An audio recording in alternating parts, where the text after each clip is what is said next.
Okay, so there was a question about cylinder deactivation, and the question was, do I see it doing any long-term harm to the bike? And the answer to that is no, but I thought it'd make a nice video where I could talk about cylinder deactivation and how it works. So on the bikes, it's totally different from how it works on cars. On a car, typically you'll have a cylinder deactivation will be in a V8 engine, and it's usually in a pickup truck or a big car with a V8, and it's for fuel savings while you're on the highway. And it'll cut out 2 or even 4 cylinders while the car is moving to save fuel. And it does that using not only the computer system in the car to control the whole thing, but it uses oil pressure, and it's actually got a 2-piece lifter, and it'll separate through oil pressure pushing on a little plunger the inner and outer portion of a lifter. So normally the lifter would all move together and push the push rod up and down, like this, up and down.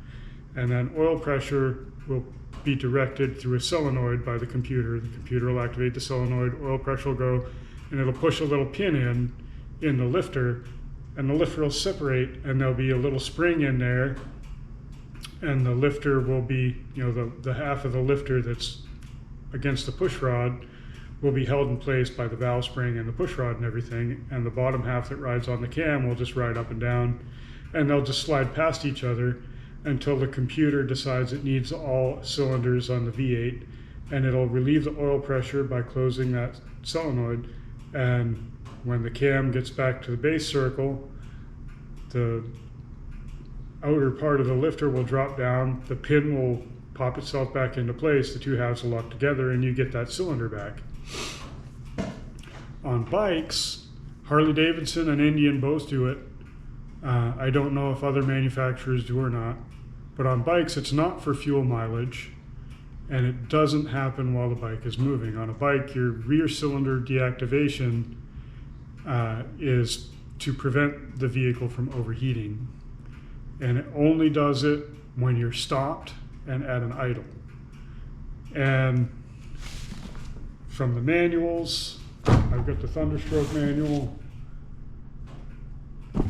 and I've got the Power Plus manual.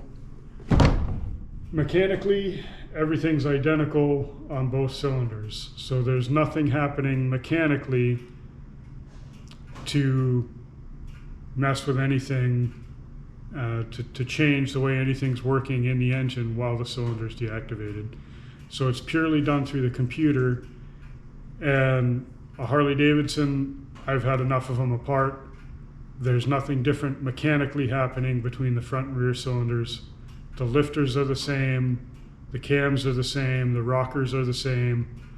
So it's not mechanically disconnecting anything and keeping all the valves closed. In a car, it keeps all the valves closed while those cylinders are turned off, so that there's a little bit of an air cushion in there to push on the piston so that you don't get a bunch of god-awful noise while you're going down the road. Because if all you did was turn off the fuel and ignition to those cylinders, there'd be really awful piston rattle and piston slap kind of noises, because you're not firing that cylinder, and it would just make horrible noises going down the road, and it would cause, because it's under load, it would cause excess engine wear, I suspect. I don't know that for sure, but I suspect. On a bike, you're at idle, you're not moving, and it's just to prevent excess heat so the engine doesn't overheat when you're sitting at a stoplight for a long time or sitting idling for a long time. So there's not really a good description and operation in these Indian service manuals of how that system works. So I'm taking a guess here, but I assume that the computer knows that you're at idle, it knows the engine temperature, it knows the vehicle isn't moving, so it turns off fuel and ignition to that cylinder until you give it some throttle, and then it turns it right back on. But ultimately, no, I don't see it causing any damage. I don't see it being an issue at all, as long as it comes back on. As long as there's not a glitch in the software and it does reactivate the rear cylinder when you're coming out of the stoplight. And I've never had an issue running mine as far as that goes on either one of my bikes. I had a 2019 Vintage before I had this one. And I used to leave the cylinder deactivation on that one because it was air cooled. This one being liquid cooled, I don't see a huge need for it. But if it's an air cooled engine, I definitely don't recommend turning it off, especially not in a hot place like where I live.